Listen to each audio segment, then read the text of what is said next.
Now tuning in to Earbud Media. Audio for everyone.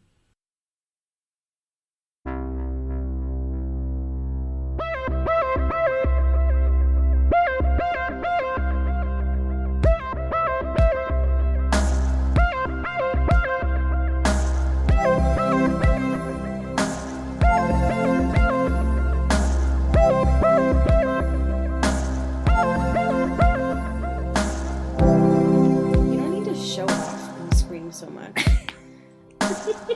Just need to chill it out. Sorry, you can't handle this fucking energy I'm bringing to the recording studio today. I swear to God, when you did that, I thought you were about to say, Kelly, can you handle this? Michelle, can you handle That's just what I assume. Start over. That's just what I always assume is going to happen. I mean, that's reasonable. How can you not at this point? That's just what we grew up with, you know? Listen, fellas, ladies. Can I have some sugar? Please. Just a little bit. Is this now a podcast where we just listen to Heya once a week and review it? Can that be a thing? Honestly, I'd want nothing more. If nothing else, it will be a Patreon episode where we just punch up the jam style, talk about Heya. Just the same song every week. Yeah. Find deeper meanings. What a great fucking song. Deathblard exists. Right. The Worst Idea of All Time exists. This is a formula people use. Yeah, it's a method of comedy. Right. Oh my God, speaking of comedy, my laptop's at 69%. I gotta go. Hold on. Oh my God. I need to go. You proud? Are you proud? I am. Speaking of being proud, welcome to Into the Twilight. I am proud of the show more and more each day. As a method. Oh my God, this is so sentimental at the top. I was gonna make a joke, but fuck you. I guess I will be sentimental about it. No, make your fucking joke. Well, it's gone now. I guess I'll just... way! Future Cody, please add in some Celine Dion behind this track. I'll just like to thank the Academy for this opportunity every week to make dick jokes and shit on E.L. James as much as possible. Yeah. And also forget about all of the work that I need to do and instead just read really shitty smut instead. Heyo. Cody, how the hell are you doing? Welcome to Polar Vortex Watch. It's a nightmare. I'm living in a nightmare. Sure. Welcome. It's been a while. Maybe it hasn't, but I'm just gonna say it's been a while since we've done a little weather update on the podcast. I think it has been a while. Because weather is by far the least interesting thing to talk about on a podcast ever. But Chicago is a cold motherfucker. It's not even snowing or anything. It's just negative 50 degrees. That's all. That's all. It sounds absolutely awful. It's like not even real. It doesn't make actual sense. Like everyone's on lockdown. Like no one really is like leaving their home. Everything's closed. Like every government office is closed. Whatever. It's like we're all just panicking. It's so cold. The problem... How is it allowed to be that cold? Well, one, it's not. It's a crime. So, Mother Nature is under arrest. Where in the world is Mother San Diego? Oh my God. And the other thing is I'm sorry on behalf of everyone else. And two, I physically cannot comprehend how cold that is. Yeah. To me, that brings me back to working in a grocery store and standing in like the box freezer and like having to put meats in there. Like, yeah. Yep. That's all I can think about is just like standing in an actual freezer. That's basically what it is. You can't breathe in too hard or it'll hurt. You can't, like, if anything on you is wet, you're dead. That's like, it's over. You're just, it's done. I'm wearing 2 pairs of pants right now. So you're playing the Oregon Trail, but for real, though? Yes. I hate that. Any venture outside, you could just get, what is the disease? It's obviously dysentery. Organ trail? Dysentery, I'm sorry. It's obviously dysentery, Cody. Don't. Okay. It's. I don't need you to fucking come for me.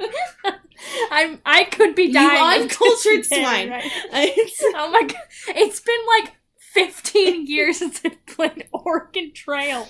My life Sorry, is the my Oregon memory's Trail. a little cloudy.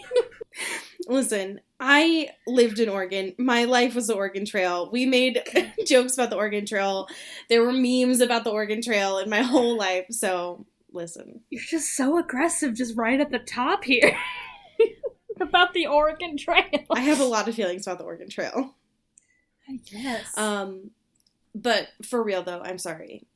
And it makes me sad because that means that when you were talking about the weather like a couple episodes ago, no shade, you were talking about the heaters at the train stations or whatever. Those probably don't work now, huh?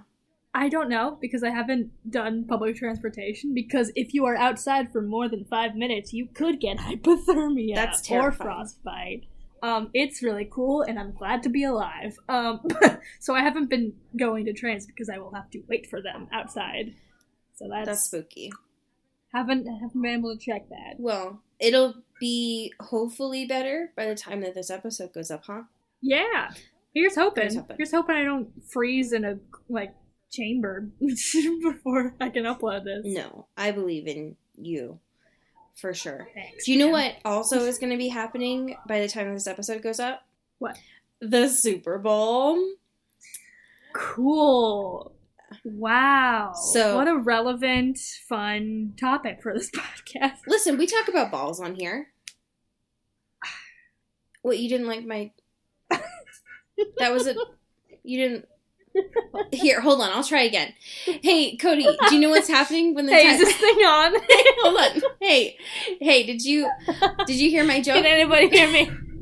Jack? Out there. Do you need me to get my emergency whistle? I watched the Titanic enough. I can do that scene really well. Is this mic on? Should I get another one? Should I? Here, I'll try again. Hey, Cody, I know that we talk about balls a lot on here. Do you know what else has balls going on this weekend?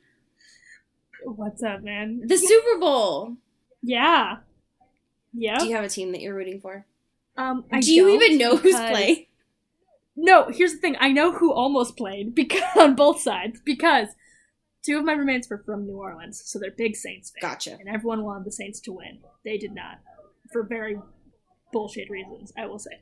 And two, my other roommate is from Kansas City, who was also gonna be in the Super Bowl, but they lost for less egregious reasons. So I don't know who's actually there for real, though. I don't think. Can you... I want nothing more than for you to tell me who is in the Super Bowl right now. No, I don't know. I don't know. No, I know one of them's the Rams. I know the Rams is one Okay. of them because LA. What's up? The other one I don't know. It's an East Coast team.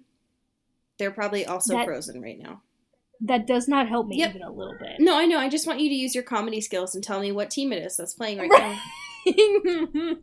the good sports boys. Thank you. Great. They're gonna win the Super Bowl. Yep. The New England Good Sports Boys. Yep. They're also Yep. known as the Patriots. Yeah, I know what the New England team is. Yep. I know their name. Yeah. That's the Peyton one. Yep. Yeah. The New England Paytons. Yeah, I mean, come on, really. If you think about it. I know sports. That's... I've seen a sport. Thank you. You absolute nerd. I adore you immensely. I'm terrified to say, Cody, that we've talked too much about real current events, that we need to actually talk about actual podcast-related current events. I would love that. I want to talk to you about some scary news that has come out this week.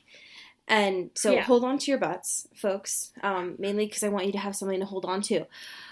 There's a website on the world internet, otherwise known as the World Wide Web, that I do not understand. I've been talking about it for multiple weeks now on the podcast, and I still do not quite understand it. It's something called Wattpad. Yep. And who is she? You know? Will we ever know? I don't know. Other than it is now expanding in a way that I still don't quite understand. Into what, according to the New York Times, is a publishing division, and that scares me. Yeah, that's too much energy. Agreed. And power. Especially because Wattpad, in this article anyways, by the New York Times, is described as a storytelling application, which seems generous. So apparently, this is going to be called Wattpad Books, and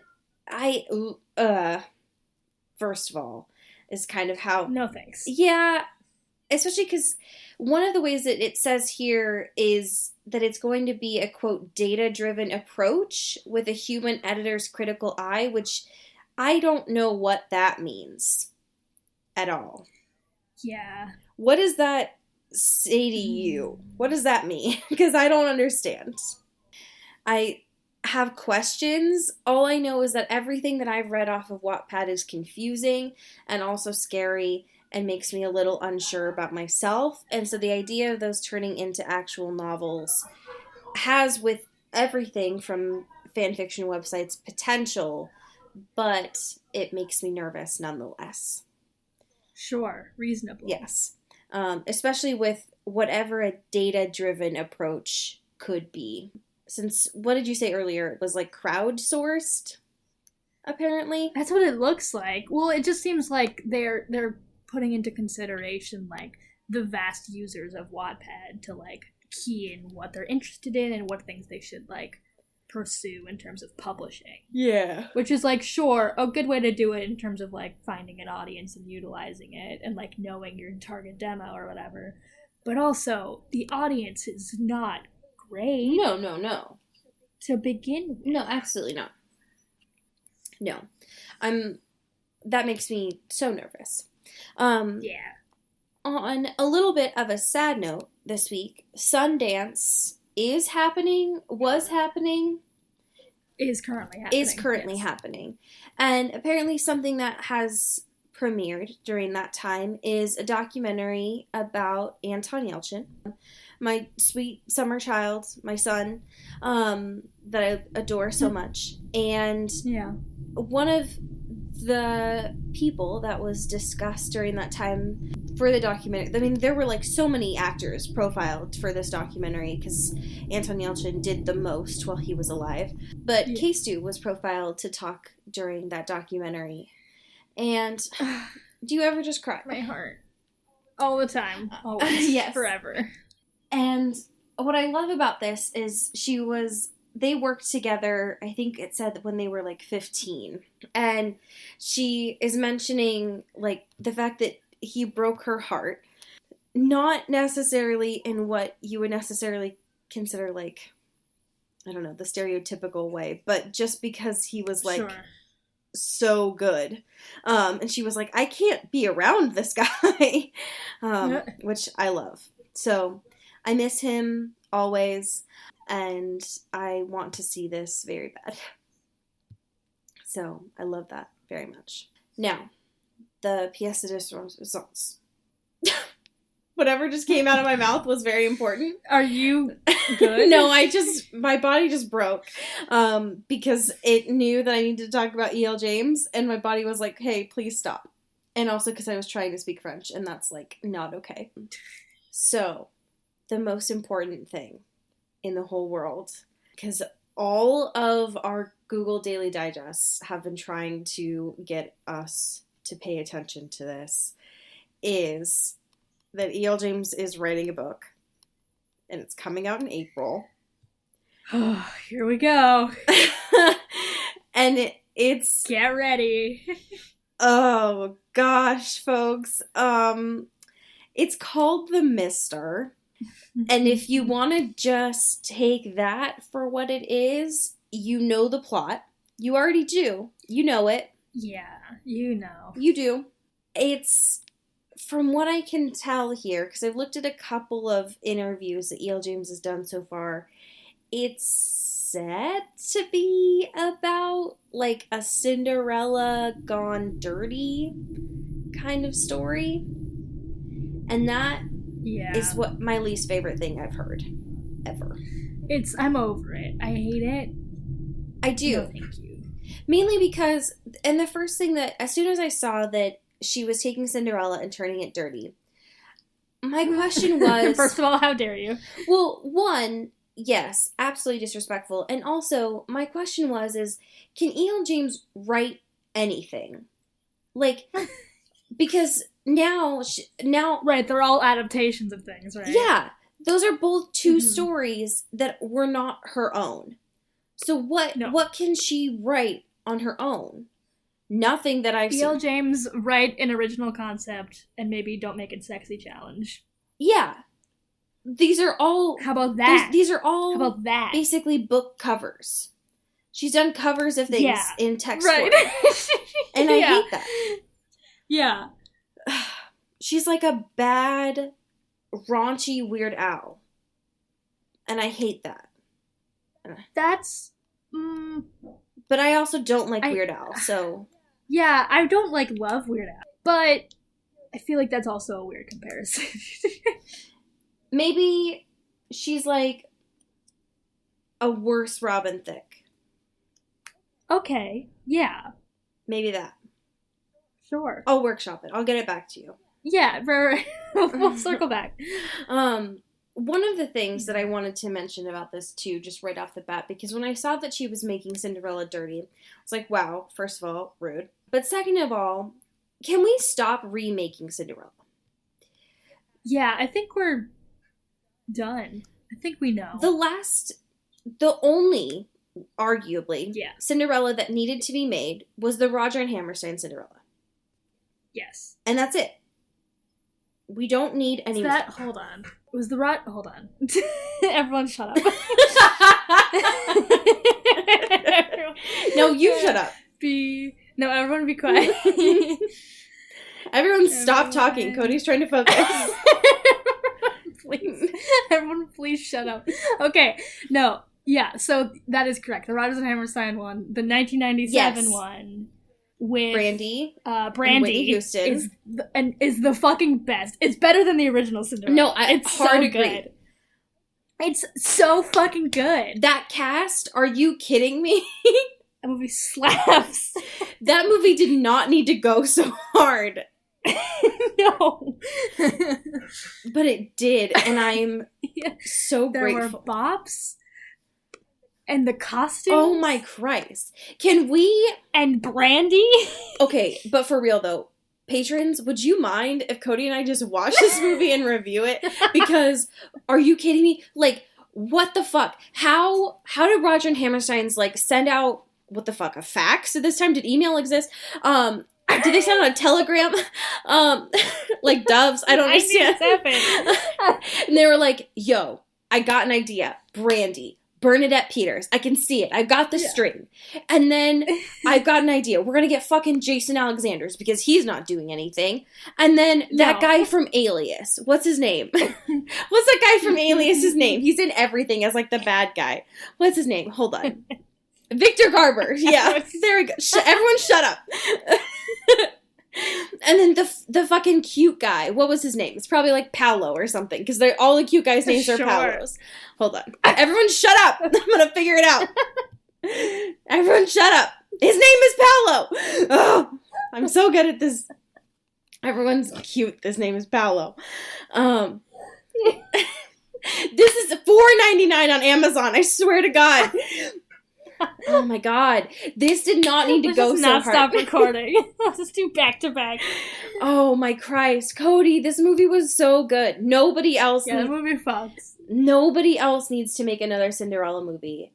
And here's the thing, read the adaptations of classic Disney movies or whatever. In this Daily whatever website that's kind of talking about it, there's a photo of Christian and Anna. And the caption is, weren't the Beauty and the Beast the original Anastasia Steele and Christian Grey? I'm gonna pass out. Which, I'd counter, no! Incorrect. No. Shut up. Now... Where's that comparison? Now, was the closet a little horny? Yeah. Was Mrs. Potts basically Mrs. Jones? Sure. Sure. But Sure. shut up. Sure. That's all I'm gonna say. And Christian never turns into nor changes from being a beast. Yeah, he doesn't improve. He doesn't improve, and he doesn't turn into a literal monster either. There's no trajectory. It's just the same shit. Well, and also, and maybe I've seen different versions. Maybe I had a different copy that wasn't X-rated, but I never saw Belle's tits, so yeah, right. I never saw. Didn't see any beast dick. Yeah, I didn't see a cocksock, so.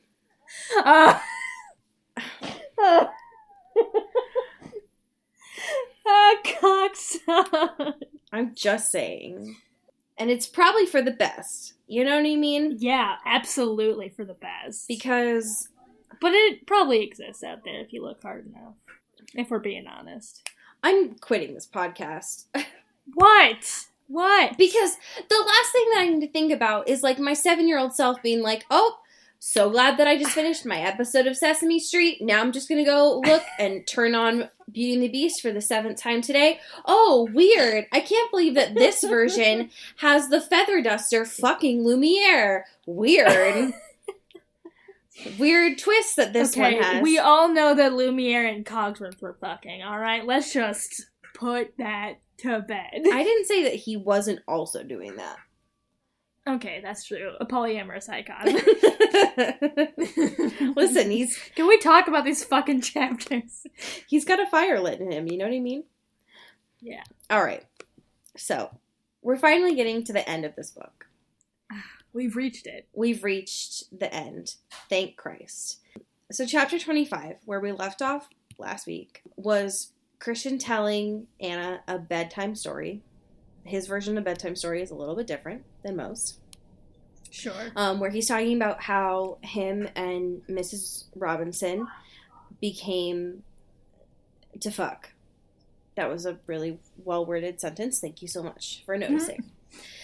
So he talks about the fact of like, he was out on a hot summer day, working hard in her backyard, and then all of a sudden, Mrs. Robinson like brought over lemonade and like slapped him in the face and kissed him and, you know, like as you do to a minor.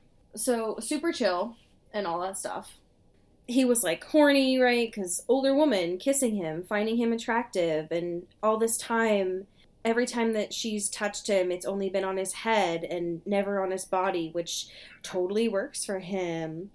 Anyways, he goes on this story and like continues on talking about his like physical contact and stuff and how like everything in his life was calm and orderly and like this worked for him until, of course, Anna showed up.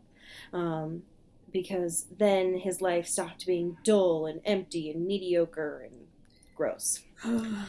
So, he keeps going, talking about how he's been talking, right, with Mrs. Lincoln. He also mentions that he starts talking about when he went out after Anna mentioned that she was pregnant to him. And he tells his side of the story, which is that when he went out that night, he told Mrs. Robinson that Anna wanted kids, not that Anna was pregnant, which was different. Yep, that's not exactly it. Yep, that was a different side of the story. He also mentions that Mrs. Lincoln made a pass at him, and he was like, oh no, I can't possibly do this. I have a wife who wants kids. I must go home. And he was like, but my wife, I love my wife. my wife. Exactly. And he started apparently, like, in that moment, realizing, like, oh, if that was my son that went through all the things I went through, that wouldn't be a good thing. And that suddenly, like, clicked for him. And so then he had to go home. Bye-bye. Yeah, exactly. And so during all this time, like, Anna's like, oh my god, Christian, I love you so much. Thank you so much for sharing with me. Because apparently this is a lot of talking for them. Right. It's like, y'all are married? Yeah. And he's been talking... This is not ideal communication. Exactly. That's happening. And he's talked for... You're not learning anything. What, 2 minutes? So... Right. It's really not that big of a deal. Oh my god, he was so vulnerable in front of me today. He expressed one thing about his life. He said... for 30 seconds. One emotion. Yeah. So she wakes up. It's like a Monday now. And she's like, oh yes, I think after all the stress I've been through, what would be really good for my routine is getting back into the swing of things, going to work. So, takes a shower, gets dressed, goes downstairs, and announces to both Christian and Mrs. Jones, I'm going to go to work today. I think that'd be really good. And Christian just, like, snorts at her because the doctor mentioned that she needs to have a week off because she fucking fractured her skull. And that's not going to work. So, what Christian says instead of doing that is that they should go and look at what his brother has done with renovating the house. So that's what they do instead. And once they get there, Anna is shook by the fact that the house is being renovated, and sometimes that when houses are renovated, that means that walls are torn down and things get kind of into a mess, and also that there are construction workers. Sometimes those are men and also women. She made it such a point to mention that. She was like, oh, I watched all these men, and some women do this. It's so gross. Feminism. Equality. It was just like, it's almost like E.L. James turned to the audience and was like, hi, my name is E.L. James. I'm a proud supporter of white feminism. It's so gross. Anyways, they walk around. Christian's like, do you remember those huge portraits I got of you from Jose? These are going to go everywhere. Yeah. It's my fucking mood board. I love my wife. I'm going to drape them all over the driveway. They're just... I made them my wallpaper. Yes. He was like, I'm going to imprint got them. a billboard alley style. Exactly. Star is Born. Oh my god, yes, exactly. Billboards everywhere. He's going to imprint them onto the tile so they're in the driveway. It's just going to be so obnoxious. My license plate. Yes, exactly. He's going to be like one of those advertisements on cars. So his whole car is just going to be one of those photos. Yeah.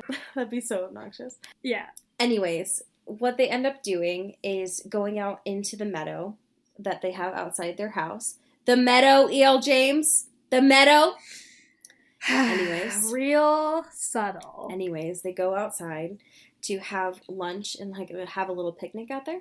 And Christian subtly, or like just offhandedly mentions, he's like, oh yeah, I thought that this would be a great place to raise a family. And then Anna like breaks her neck looking back at him so fast. It's like, a family?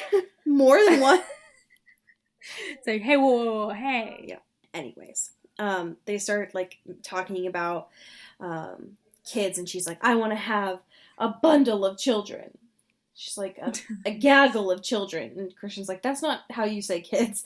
Anna, that's geese. And she's like, a gaggle, Christian. A gaggle of blips. I said it. I said what I said. Oh, Christ. I hate that she calls her child blip. It's so gross. It's just, I hate it. That's a human being. Exactly. That's a fetus, Bella. Anyways. So, during this lunch that they're having out in the meadow, Christian gets a phone call where all of a sudden, like, the mood suddenly shifts after this phone call. We find out it's Elena's ex, the OG Lincoln, who has apparently posted the bail for Hyde. And I genuinely thought that we weren't going to get like a conclusion for this story. Right. I thought the conclusion was just like, oh, Hyde, he did a bad one. The end. Boop, boop, boop. Yeah. But apparently the conclusion to this is that Elena's ex posted the bail for Jack. But during that time, obviously, like, Jack tried to kill people. So, yikes. That's not what you're supposed to do on bail. No. And so during that time, Christian has, like, taken all of his stocks and done, like, I don't know, businessy stuff with them to really, like, fuck it over, I guess. Sure. Real, like, rich man stuff, I guess. Real rich man hours, am I right? Yep. And then during this time, because I guess Anna's really horny by powerful businessman stuff, they just, fuck in the meadow. Yeah. As you do. That's just, stuff you do on there. Listen, I wish we got that scene from Twilight, TBH. Honestly, same. TBH. Yes, I agree. Get that good, Can you imagine just a blushing bride of Edward just in the meadow? Yes. Him... Just glimmering. Instead of him breaking a headboard, he just shattered the earth. Just created a fissure in the earth, like in Breaking Dawn Part 2. Oh my god. Made a fucking schism. Exactly. Just snapped some trees in half. Yeah. Yes, I love it. Anyways, so it's been a couple days since the picnic at this point, and then what Anna decides to do, she's like, I still can't work because no one will let me do my job. So what I'm going to do instead is just make my husband super horny. So she pulls out some lingerie, pulls out Christian's sex jeans, and as you do. Yeah. And y'all remember the sex? Hey, how could you forget the sex jeans? You know what I mean? No way. And then she sends him a nice little text on his BlackBerry saying, as you do, basically just sends him a little, like, the equivalent of a winky face. And so, of course, he just, like, scampers in. And she's on her knees. And sex jeans are there. And the story officially ends before the epilogue with them going into the playroom.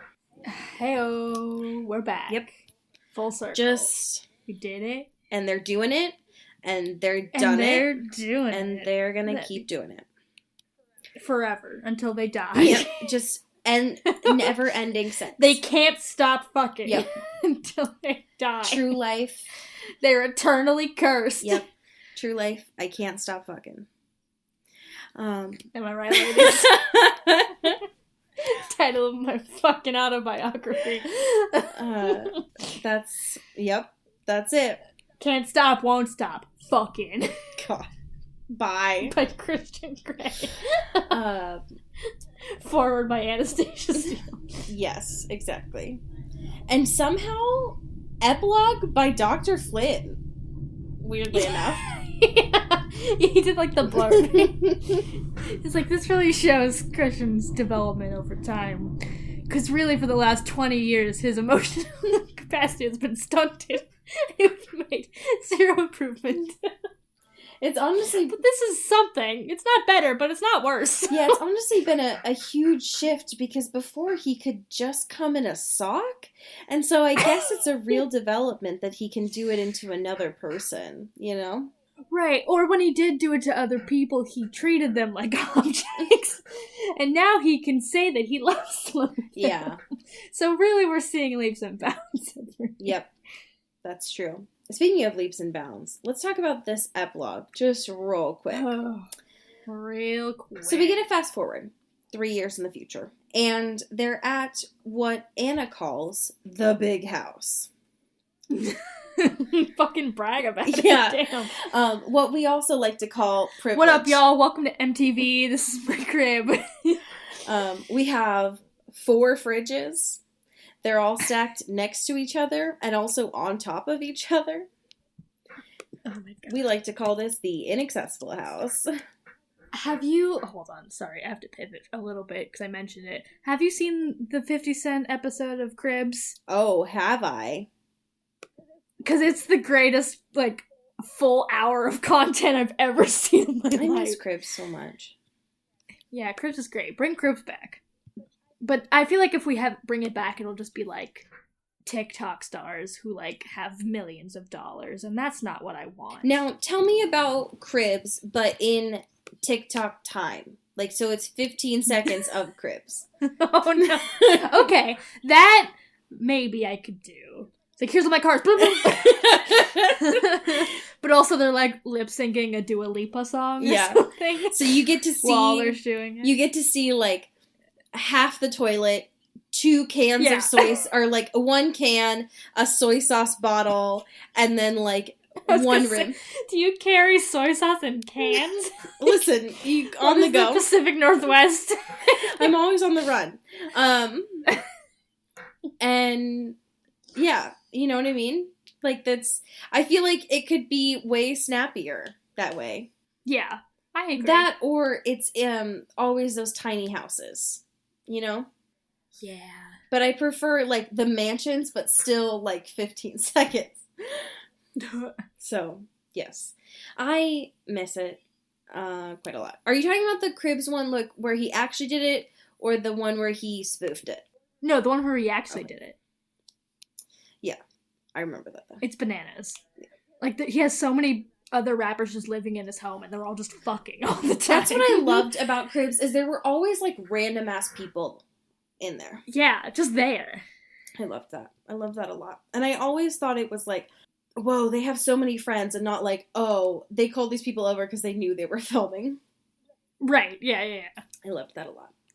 Wow, what a great show. Yes, same. So, 3 years later, they're in the house, and then E.L. James is still doing that thing where she's, like, skipping time. So, then she's, like, there at the house, and then she's there at the last night at Escala. And so... there's, like, lots of, like, sexy times that are happening. And then she's back at the house. And now she's pregnant with a daughter. And then there's another memory where now she has her son. And, Cody, could you do me the honor? What's her son's name? Her son's name is Ted. Now, this baby is an adult man. This baby has an adult man name. Yes. I mean, okay, for real. His full name, I guess, which we find out later, is Theodore Raymond Gray, or something like that. Yes. And they call him Teddy, but mostly they call him Ted. Yes. Which is the name of a 45-year-old man. All I could think about... not a baby. while they were saying his name was Ted Mosby. That's all I could think about. Yeah. I feel like those two could raise a Ted Mosby, to be honest. He felt like a Ted Mosby to me. Yeah, he's got that raw energy, you know? That raw, I don't really respect women. Yeah. I think I do. Energy. Ted, I don't know how to spell professor on a chalkboard, Mosby. Yeah. Okay, that's still a mood. That still rings true. Listen, as much as I want to dunk on Ted Mosby for not knowing how to spell professor, I stand up in front of a whiteboard every day, and I forget how to spell things all the time, so... Listen, it happens to the best of us, you know? Yeah. But fucking Anastasia Steele and fucking What's-His-Face Gray would definitely have a Ted Mosby, you know what I mean? Yeah, oh, easily. Because you're also, like, you're mixing Christian's, like, toxic, abusive behaviors and characterizations, right? And then you're also mixing Anna's, like, perceived sense of feminism, but that's actually really reductive and, like, not cognizant of what actual feminism and also is. believes in guns. And also believes in guns, I guess. And that makes Ted Mosby. Agreed. Think about it. Just think about it, America. It's just math, if you really think about it. Yeah. Have y'all ever done math before? Because that's it. It's just math, if you really think about it. Read a fucking textbook. For once in your lives, please. Come on. One of my favorite things, and I think this, honestly, if you think about it, just shows Ted Mosby, is the memory that she has of the popsicle with Ted. Where they're, like, having popsicles that Gail, fucking what's-his-face's daughter brings out. Oh, yes. I love this man. Why can I not remember his name? Brickhouse Man. Why can I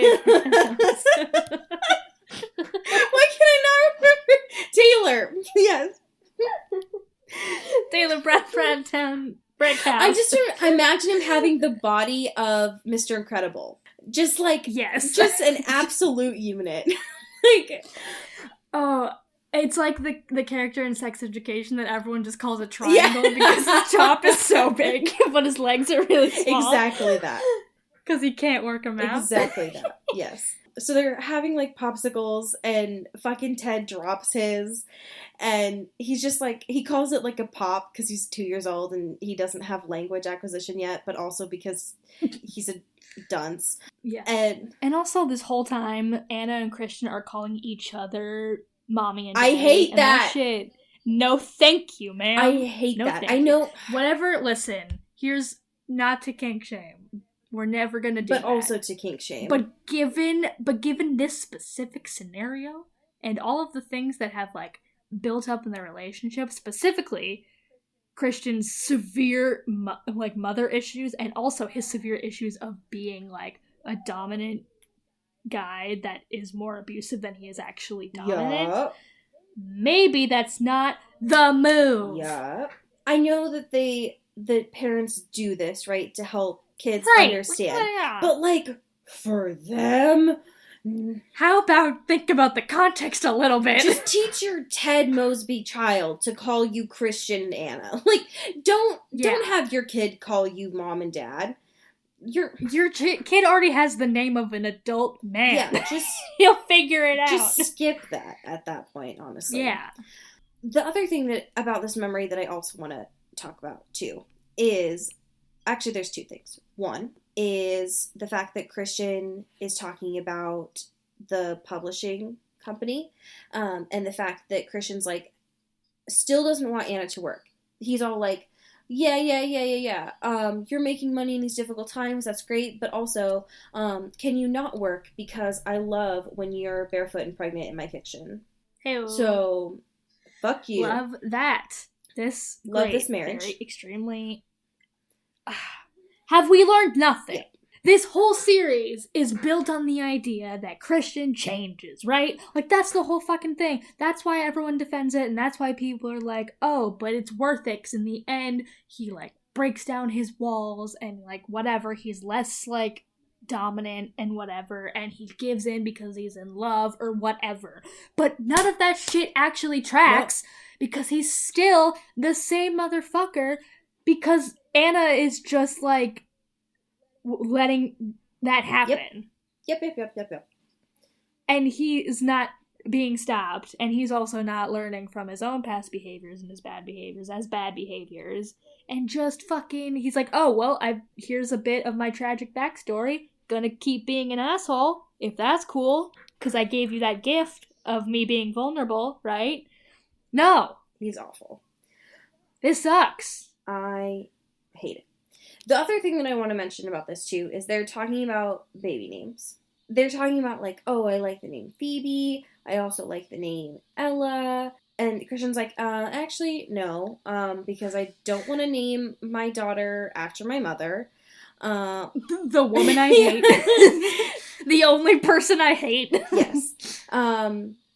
And the thing about this, too, is, like, apparently in the 3 years that's gone by, he's been able to admit that, like, he does love her, right? He's gone to visit her gravesite, and that takes a lot of time and a lot of admitting stuff, with his trauma. But, like, stop, Anna. Stop trying to push him to heal if he doesn't want to do that. Like, right. And also, it's different to, like, make him realize his feelings, or, like, his complicated feelings, and, like, visit her grave and, like, do all this stuff, than to name your child the name of your mother, which you hate and or have a very complicated past with. Right. Because that, like, puts a lot on that child. That puts, like, a lot of responsibility that they did not ask for, that you were just, like, thrusting upon them. Like, thrusting upon all these, like, expectations. Exactly. And perceived notions of this baby that is not a fully formed human being yet. It just seems like the easiest way for that kid to have a complex. Right. Like, I mean, that kid's already gonna have a complex. Listen. For sure. But naming it his mom's name will definitely streamline that process. The other thing about that too is it's like, E.L. James, you really want Ella? Right, that was funny too. It's like, fuck you. What if, wink, wink. And then the last bit, What about Renesmee? I'm gonna pass out. The last bit of this epilogue, it's a very long epilogue, by the way. Just like, make this another chapter. Jesus. Yeah, it's so long. Is Christian is setting up a toy for Ted, and after that they go outside and they're looking at the peninsula. And I hate this part so much because Anna's like, it's simply stunning. Twilight over the sound. Christian pulls me into his arms. It's quite a view. It is, Christian answers. And it's just like, it's twilight over the sound? Like, shut up, E.L. James. Like, have your own SEO for once in your life, please. Yeah. And I dare you. Honestly, I double dog dare you. Write your own content for once. For once. So that's the end of the epilogue. And I was like, last week I was like, oh yeah, that's it, right? But then I was like, oh shit, there's like 100 more pages. What the fuck is this? So I read on and I like continued on my pages thinking like, oh yeah, maybe it'll just be a preview for like the Christian Grey side of the story. And it wasn't. It was, sort of. It wasn't. I don't know what this was. It's called Shades of Christian, which I don't know if this is a preview for the other books or not. I think they might have been excerpts, but I'm not entirely sure. Because they were, like, fragmented, right? Like, they were, like, different, not full chapters, but, like, little sections. They were excerpts, yeah. That read, like, 50 Shades of Grey. But from Christian's point of view. But from his perspective, right. So the first one... They were bad, I'll say that. They were bad. So the first one was 50's First Christmas. And I want to know your perspective on this one. This one fucking sucks. It's awful. It's also like 3 pages. Like, it's not... whatever. But there's something... and we've talked about this before. But there's something so gross feeling about reading E.L. James write from a young boy's perspective. It makes me uncomfortable.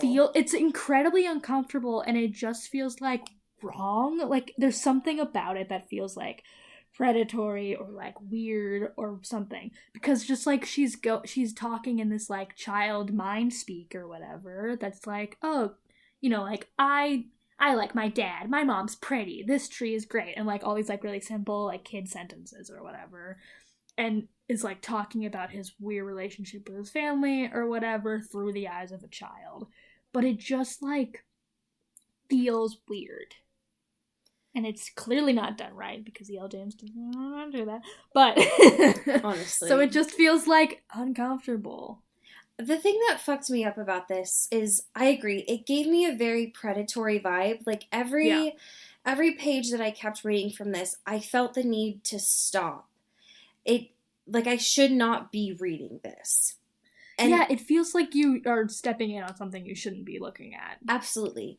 And I can't imagine, one, having to be the audiobook narrator for this. Or, oh my god. Or two, having to listen to this on the audiobook, because I don't know that I'd be able to. It would make me feel, honestly, like very Peeping Tom-esque. Like, it would make me feel super uncomfortable. Yeah. Especially... which I guess is kind of her point, but it's still just like, I don't know. I feel like the reader should not have to feel that, like, overwhelming sense of, like, creepiness towards it to get the point across. Well, especially because this scene is called 50's First Christmas. So, like, this is Christian's first Christmas with his new family at the Greys. It's really not supposed to be a bad scene. Right, yeah. And so there's nothing about it that really is, like, predatory or bad or harmful. And yet, everything about it, like the fact that he calls Grace new mommy, and he calls Elliot Lelliot, and just things that I just don't, it feels like I'm reading a kid's diary and I should be handing it over to a parent or an authority, that I should not be the one reading this. And it just makes me feel uncomfortable. The other one on here is Meet 50 Shades, which is basically just like the first real scene of when Anna and Christian meet, but from Christian's perspective. Mm-hmm. This I found a little bit more entertaining than the first excerpt anyway, mainly because it's his perspective, right? So we see a little bit more behind the scenes here, but it's not anything that we didn't already know, mainly just because Christian, I find, is way more of an open book. But it was okay, I guess. He's just dunking on her the whole time. Right, he's just so rude. He's Yeah. like, this fucking bitch who doesn't know anything. Do you know who I am?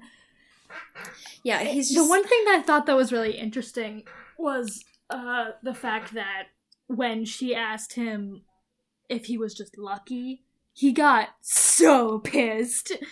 Which is really funny because, like, he's incredibly lucky. Like, that's, like, he's been awarded 1 million privileges to get where he is today or whatever. Mm-hmm. But the fact that this, like, woman that he visualizes as inferior is, like, questioning his talent and ability and everything, just, like, totally, like, in his internal monologue is like, what the fuck did you say? Do you know who I am? It's like, hey, whoa, hey. Yeah. I work hard. I'm a hard worker. So I should be here. Right.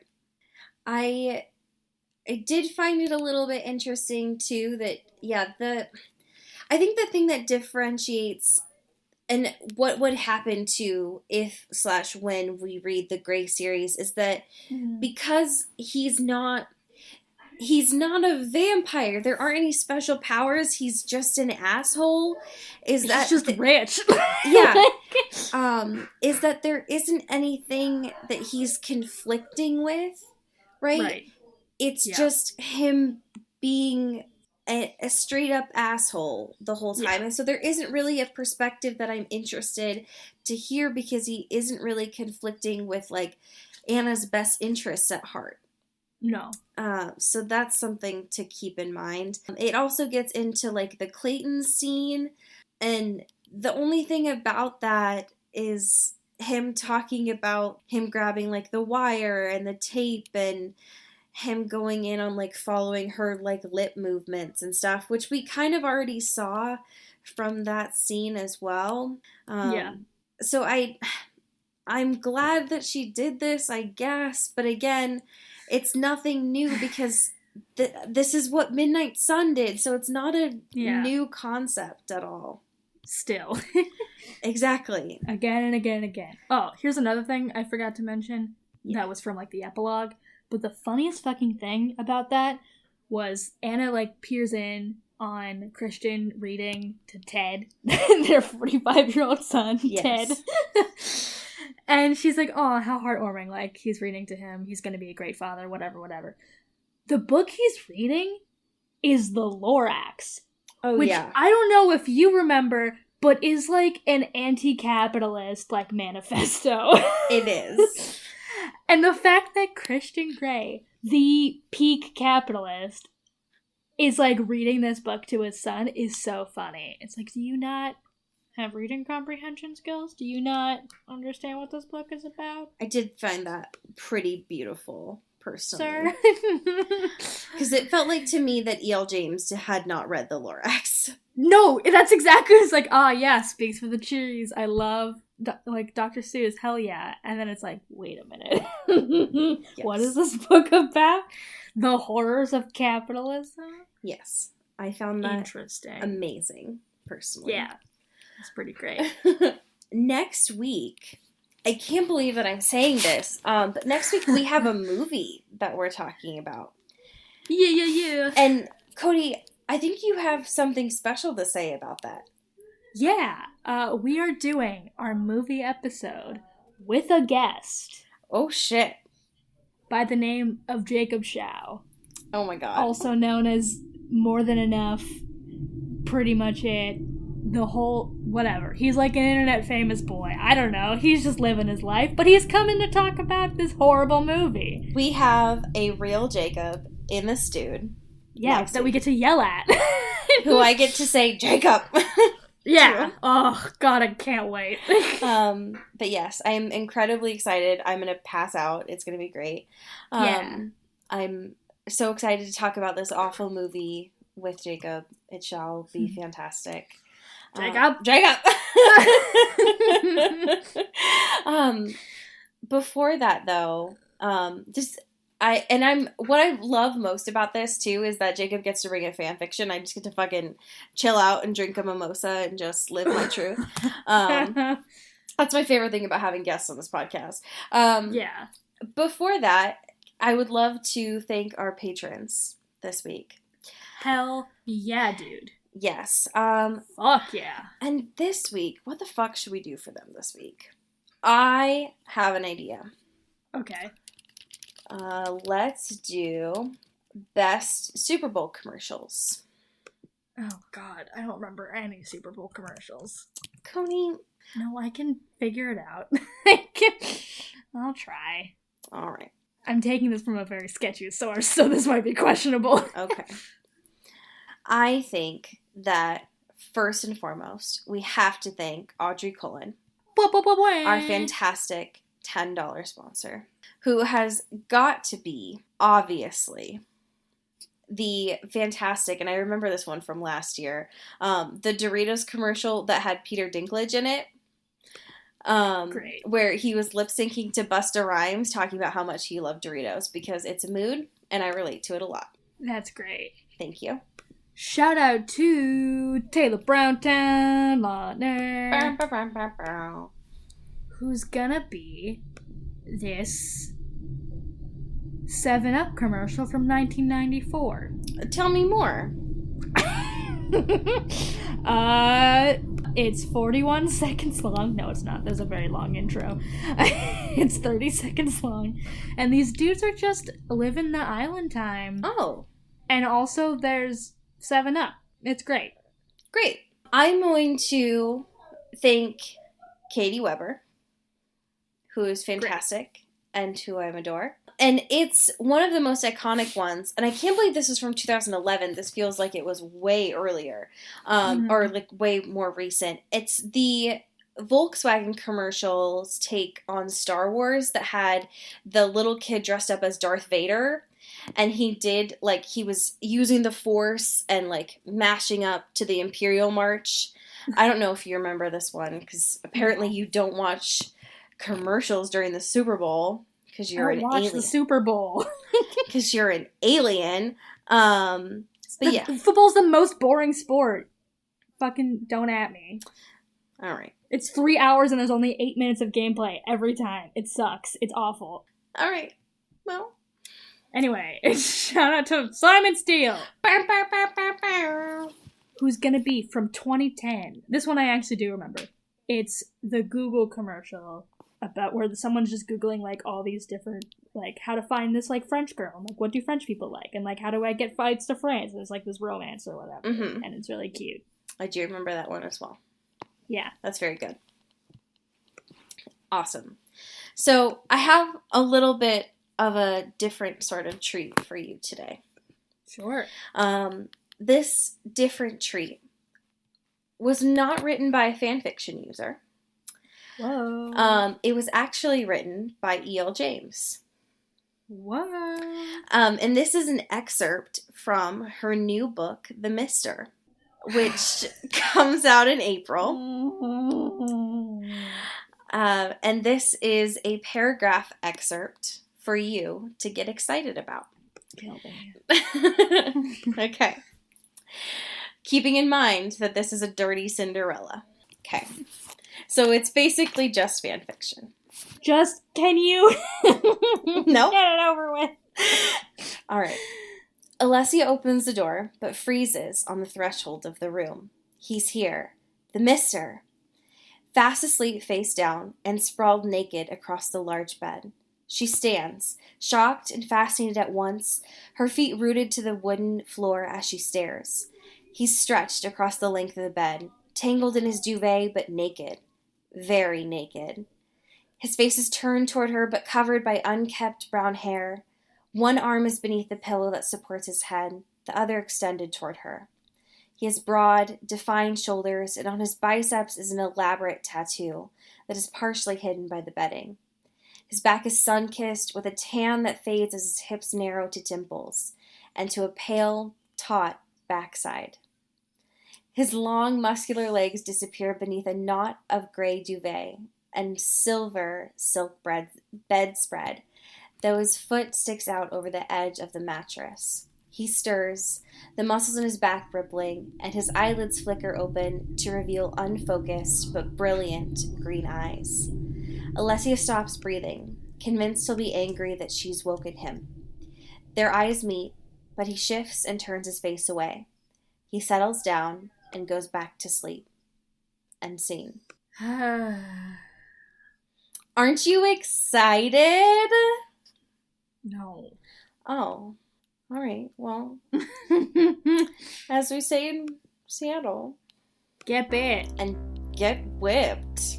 Ooh. This is an Earbud Media production. You can find us on Twitter at Earbud Media and listen to the rest of our shows. You can find this show on Twitter at Into the Twilight, as well as intothetwilight.show. You can send us an email at intothetwilightshow@gmail.com. You can also become a sponsor of the show or buy some merch at intothetwilight.bigcartel.com. Our art is done by Maddie Padilla, who you can find at YourGhostHost44 on Instagram, and our music is done by Eli Krause, you can find at Eli Sauerkraus and KrausFilms.com. The intro and outro is by KB Smith, you can find at KB__Smith on Twitter. You can find Allie on Twitter at Into Wild Places, and you can find me at Dyke Discourse.